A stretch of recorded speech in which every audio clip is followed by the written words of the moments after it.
सच्ची मानिए, महापुरुषों ने अपार कष्ट सहा है।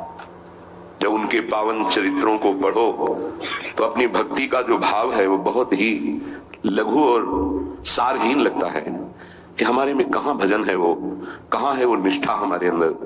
प्राणों को पुष्प की तरह न्यौछावर कर दिया अपने धर्म पालन के लिए, अपनी उपासना के लिए, अपनी निष्ठा के लिए प्राणों की आहुति दे दी और आह नहीं किया और जय ही मनाया, आपकी जय हो।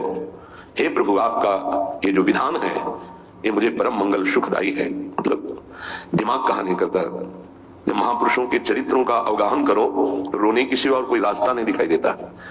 क्यों हो ऐसे महान कष्टों को गले लगाकर मुस्कुराते हुए प्राणों की आहुतियां दे दी केवल धर्म के लिए।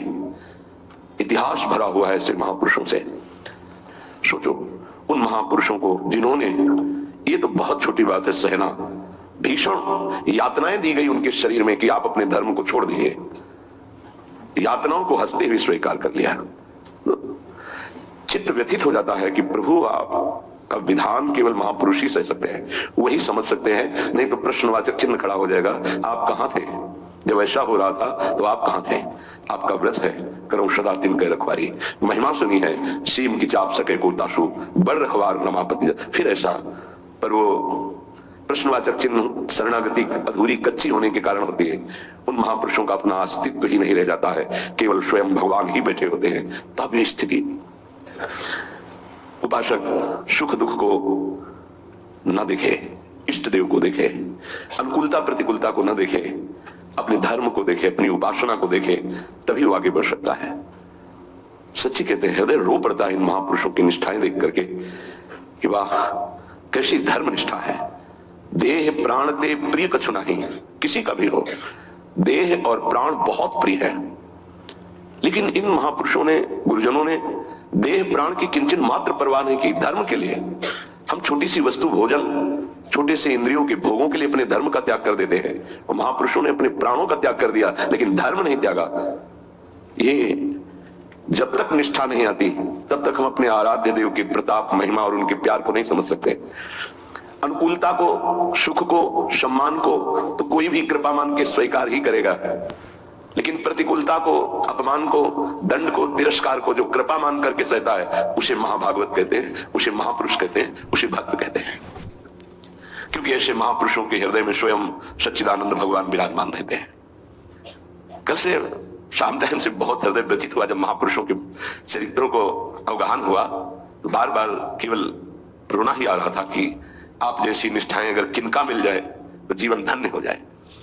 कल गुरुदेव तेग बहादुर सिंह जी महाराज का पावन चरित्र एकदम भाव में आया पढ़ रहे थे। कश्मीर के पंडितों को जब औरंगजेब ने हुक्म किया कि सब इस्लाम धर्म को स्वीकार करो नहीं तो कत्लेआम कर देंगे, और किया उसने बहुत कत्लेआम, समय दिया उसने। भागे वो लोग। उस समय महामहिम गुरु गादी पर तेग बहादुर सिंह विराजमान थे, उनकी चरण शरण में आए और कहा आप ही हमारे रक्षक हो, आप ही हमारी रक्षा कर सकते हो। उन्होंने कहा जाओ और बादशाह से कह दो, पूरा चरित्र तो बड़ा है, कि अगर तेग बहादुर सिंह को इस्लाम स्वीकार करवा दो तो हम बिना किसी शर्त के सब कश्मीरी पंडित आपकी आज्ञा का पालन करेंगे। एक को परास्त कर दो तो हम सब परास्त ही हम स्वीकार कर लेंगे। फौरन उसने, बहुत ही अन्य धर्मों की तरफ उसका नकारात्मक भाव था, उसने आदेश किया बंदी बना के तुरंत तेग बहादुर सिंह को दिल्ली में उपस्थित किया जाए। सैनिक गए, बल विक्रम गुरु गादी में प्रथम से चला रहा है, उनके पार्षद और उनकी सेना तेग बहादुर सिंह की स्पर्श नहीं करोगे। गुरु तेग बहादुर सिंह के सामने शर्त रखी कि बादशाह के सामने तुम चलते हो या तुम्हें बंदी बना के ले चले। उन्होंने कहा तुम चलो, हम सत्य पर चलने वाले हैं, हम स्वयं चल के आ जाएंगे, तुम्हें बंदी बनाने की जरूरत नहीं। बहुत ही नाम कीर्तन होते हुए, भगवत भक्ति का प्रचार करते हुए, खूब झूमते हुए पहुंचे। बादशाह ने तत्काल उनको काबू में किया, देखा कि अब वो तो अपने वैभव के साथ बंदी बना लिया, और कहा हमारे धर्म को स्वीकार करो। तो उनका दुनिया में यदि एक ही धर्म चलाना होता तो भगवान ने अन्य धर्मों की स्थापना क्यों की? इसका मतलब है अपनी अपनी जगह अपने धर्म का पालन करना परम कर्तव्य है। तो तुम अपने धर्म में मुझे कैसे बदल सकते हो? तुम्हारी सामर्थ्य नहीं है। बड़ी कष्ट परिस्थिति प्रकट की उसने, बहुत ही क्रूर कर्मी। एक नहीं, बहुत महापुरुषों को बहुत प्रकार से दंड दिया है इसने। एक लोहे के पिंजड़े में गुरु तेग बहादुर सिंह को बंद कर दिया, सैनिकों को, उसके पास अपार सैन्य बल था, तत्काल बंदी बना लिया गया। बहुत दिन तक उनको प्रताड़ित किया गया लोहे के पिंजड़े में, बहुत तरह से। हर बार वो उनसे जब पूछते, अगर आप स्वीकार करें तो जो पद कहे मैं अपने राज्य का बादशाह था मैं दे सकता हूं, अगर नहीं स्वीकार करते तो परिणाम तुम्हें भयंकर भोगना होगा। तो उन्होंने हंसते हुए कहा कि प्रभु ने जिस धर्म में मुझे स्थापित किया है, तेरी सामर्थ्य क्या है, कड़वे ही शब्दों से, तेरी सामर्थ्य क्या है कि मुझे परास्त कर सके।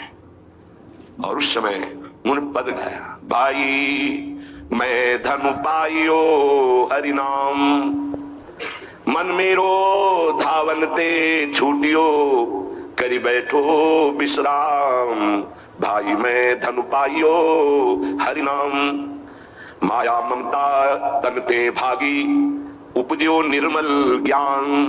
लोभ मोह यही परसी न साके, गही भगति भगवान। भाई मैं धन पाइयो हरि नाम। देखो, भीषण प्रताड़ना, कष्ट, मृत्यु भय उपस्थित, और वो गा रहे कि भाई मैंने हरिनाम रूपी परम धन पाया है, मन मेरो धावन ते छूटी हो। अब मेरा मन कहीं भाग कर नहीं जाता, दौड़ भाग खत्म हो चुकी है, करी बैठो विश्राम, अब तो नाम में विश्राम पा गया है। इस तन को पीड़ा पहुंचाई जा सकती है, पर मेरा अब इस तन से कोई संबंध नहीं है, क्योंकि माया भाग गई है नाम के प्रभाव से, तन से कोई ममता नहीं रह गई।